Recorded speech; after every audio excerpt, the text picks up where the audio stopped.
Hello, my name is Yasmin Morales, and this is my final presentation. I'm starting my presentation off with my glossary terms. I chose words like balance, alignment, proximity, pattern, composition, and shadows because I think they accurately describe what I was going for throughout the project.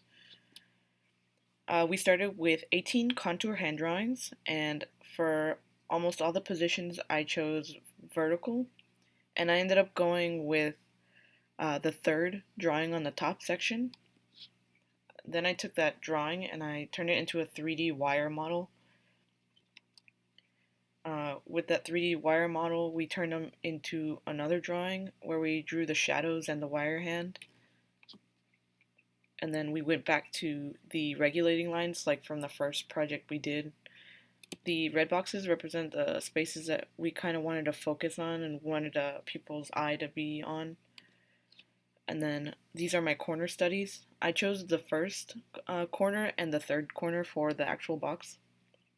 And these are some of the Illustrator versions of it.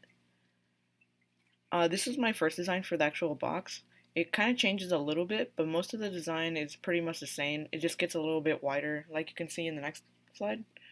This is the actual construction of the box, step by step. We wanted to go for like an IKEA or like a Lego kind of instruction manual, and this really helped me out through the process of actually building the box because I had it right next to me and it just showed step by step how to do it.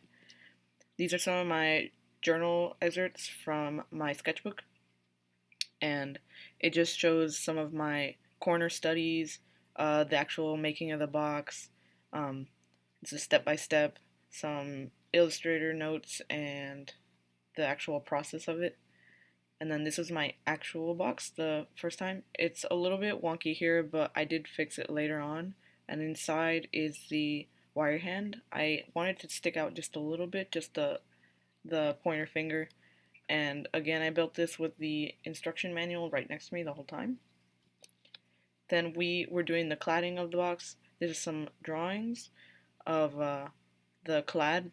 On the bottom section, it actually doesn't have any vellum attached to it because I wanted the light to go directly. I didn't want anything to disrupt that. And then this is the cladding of the bounding box. This is the rendered version on Rhino 3D. I like the exploded versions down there on the last two drawings because it kind of showed me exactly where the vellum was supposed to go when actually putting it on. And then this is some section drawings and some section cuts with the wire hand inside. And then siding the bounding box, we made a 10 by 10 by 10 cube on the outside. I wanted minimal light, so I just made some tiny slit-like windows on the exterior. And then inside, I wanted it to be almost like a room, like a gallery.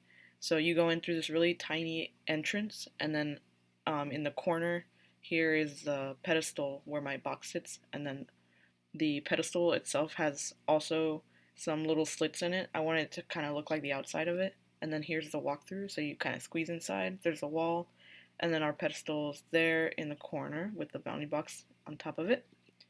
So some of the materials I used to attach the vellum itself to the box, I was thinking maybe thread, some nails, or staples. I really like the idea of staples, but I ended up going with the nails because they looked a lot better.